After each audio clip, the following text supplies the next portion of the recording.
succulent growers, it's Lynn and welcome to part 5 of moving the cacti and succulents all around for the winter months. Now I've already made part 1, 2, 3 and 4 where I've been bringing cacti and succulents that are not cold hardy back into the house for the winter months, and the video I made the other day, I think it was part 4, where it was bringing the cacti into this big polytunnel here that were in our cold and heated white greenhouse, and there's going to be lots more coming up.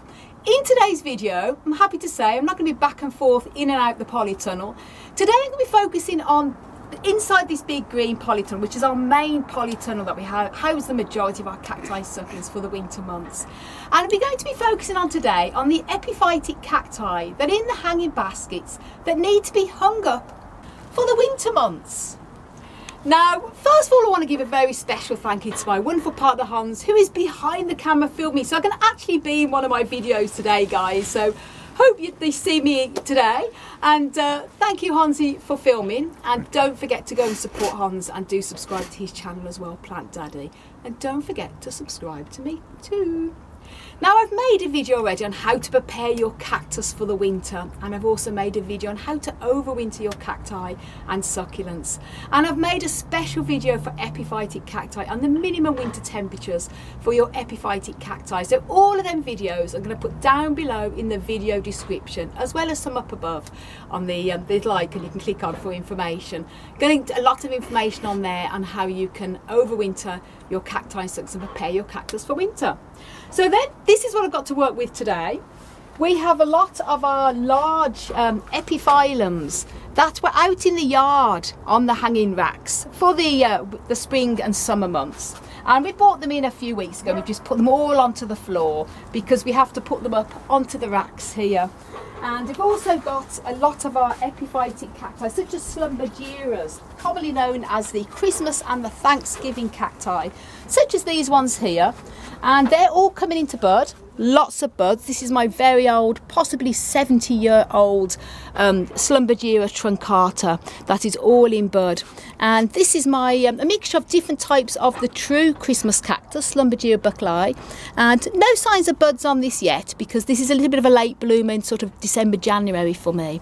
And another mixture of different types of Thanksgiving cactus, Slumbergera Slumbergera truncata, all different types. I've got white flowering, I've got pink flowering, I've got orange flowering somewhere as well, and deep pink flowering. So these are going to look blooming gorgeous when they're hanging up and they're blooming in a few weeks' time. This is another collection of different types of Slumbergera truncata Thanksgiving, also in bud as well, as you can see. And the reason why this one is a red colour is been getting a lot of sunshine here hanging up because the sun comes directly onto it. The red colour I actually think looks lovely. It doesn't harm them. It's just a sign they're getting plenty of light, and they sort of green up then as the winter goes on. And look at these guys as well. Now here I have got my Thanksgiving cacti, a mixture of many different types, smaller growing ones, all in bud. Lots of buds on here. Happy to see it's going to be blooming lovely very soon.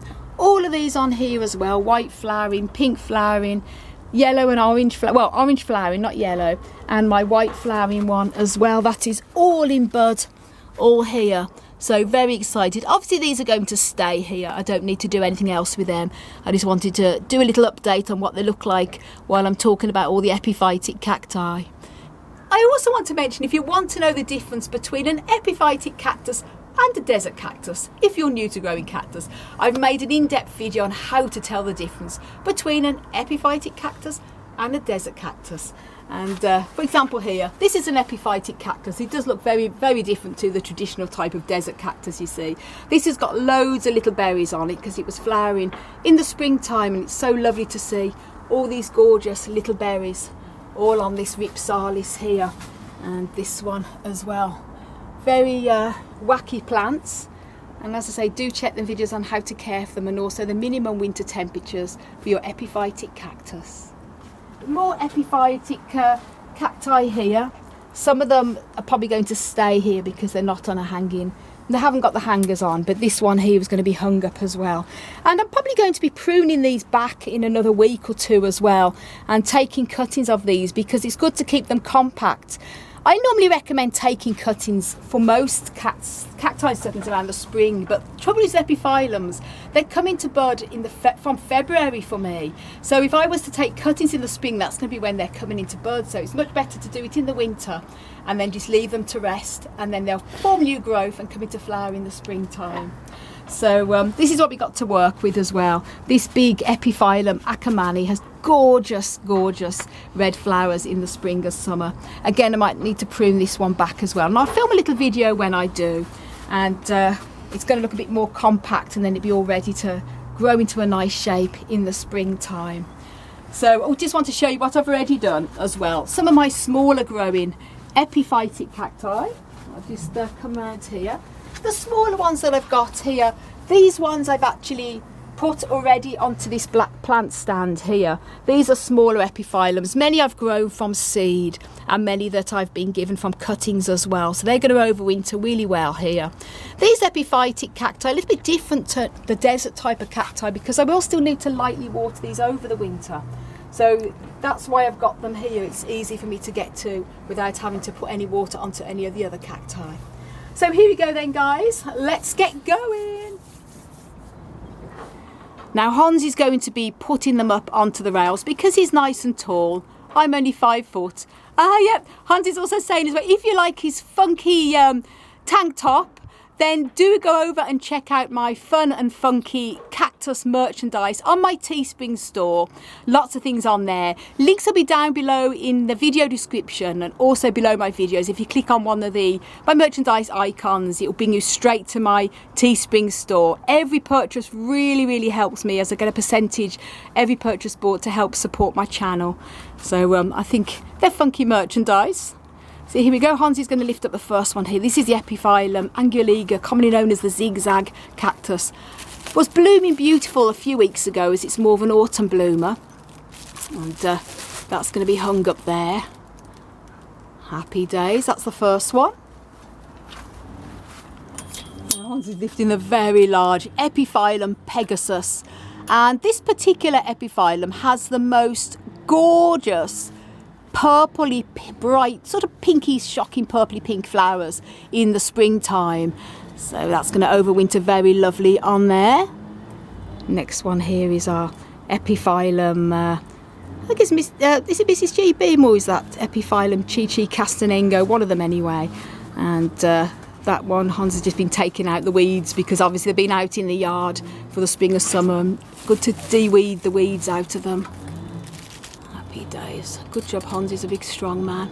As I say, I can't reach the roof, so it's really handy having Hansi helping me today. And now we're going to work our way around lifting up the other ones. That's the next one up there, hanging up, a little smallish one. It's not, yeah, here is a chain on these two. Yeah. He's lifting up another big large one there. Ta-da. Yeah, great.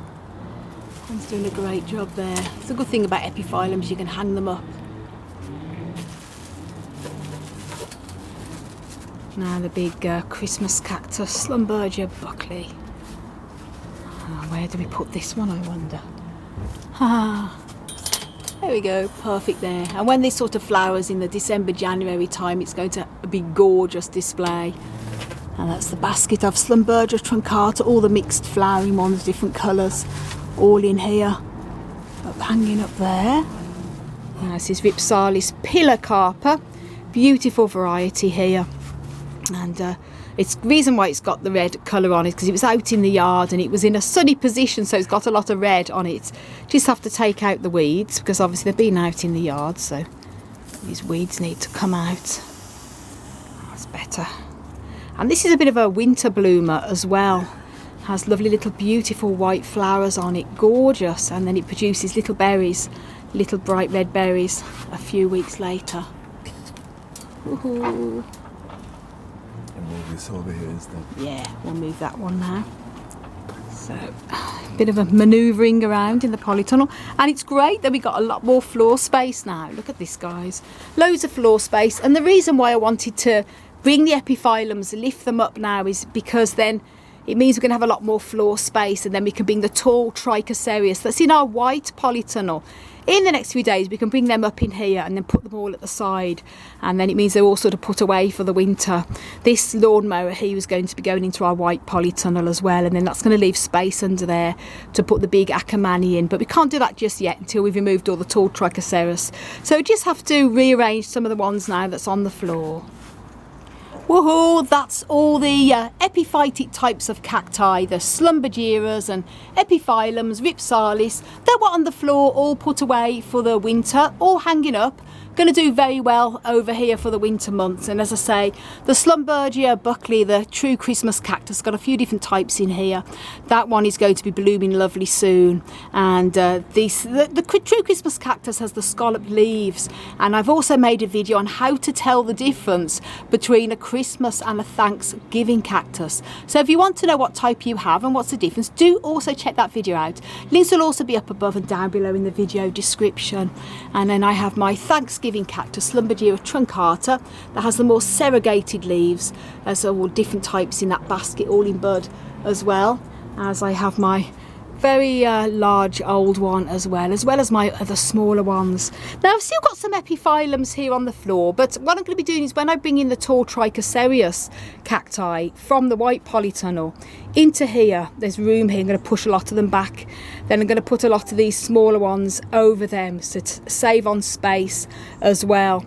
And the big Ackermanni, as I mentioned, the Epiphyllum Ackermanni, is a very large plant. This one is going to be going, when we take the lawnmower out, there's going to be space there. This is going to be going under the table there, so a lot more floor space. Same with this one as well.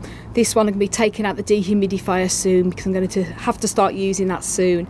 And then this is going to go under the table. So there's going to be plenty of space. There's a lot of floor space already, so that was very good today. And as I mentioned, if you want to know how to care for epiphytic cactus plants, do check out the video, including the one on their minimum winter temperatures for the winter time. And I've just got one little thing left to do, and that is I've got some epiphyllum seedlings in 5 seed trays that are about 2 years old that I'm going to be overwintering indoors. I'm just going to go and show you them and what I'm going to be doing with them now. Now these are my little epiphyllum seedlings here. They're about 2 years old, lots of different types. And there's about 5 seed trays here packed full of young epiphyllum seedlings. You can see how some of them have already got the leaves on them, forming the typical epiphyllum leaves. And other ones are still sort of resembling more like the sort of traditional type of cactus with the spines.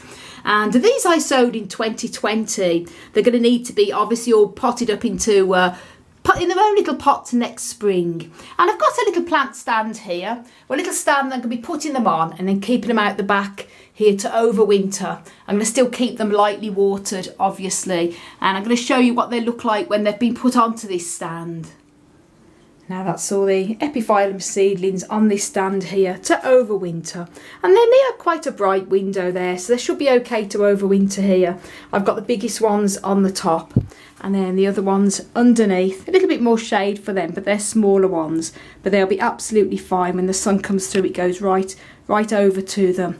And they're going to be fine there indoors until the spring. Now I also have quite a lot of epiphytic cacti in my office here, which are all on the hanging basket stand. And the reason why I've got these in the office and not into the polytunnel is because they're ones that are not so cold hardy. For example here, this Rhipsalis, the red leaf variety, is also starting to come into bud, which I'm really excited about. And this Rhipsalis paradoxa is one that can easily get damaged at temperatures below 10 Celsius, 50 degree Fahrenheit. So that's why I've got these particular ones in my office here, another Rhipsalis there. And as I say, in the video I made on the minimum winter temperatures for epiphytic cacti, I go through this in a lot more detail, so do check that video out. So thanks so much for watching, everybody, and I hope you enjoyed part 5 of moving plants around, bringing them inside, outside, and whatever I have to do, as in this case lifting them off the floor, putting them up for the winter. And do stay tuned for part 6, which is going to be the big tall Trichocereus cacti that I have in our white greenhouse that's unheated. Going to be bringing them into here, into the big large heated greenhouse. We haven't had to have the heater on at all yet because the weather has still been crazy mild for November. I mean, it's 15 degrees Celsius today, which is about 60 degrees Fahrenheit. Really warm for November, and when it's sunny such as today, it's actually really warm in here.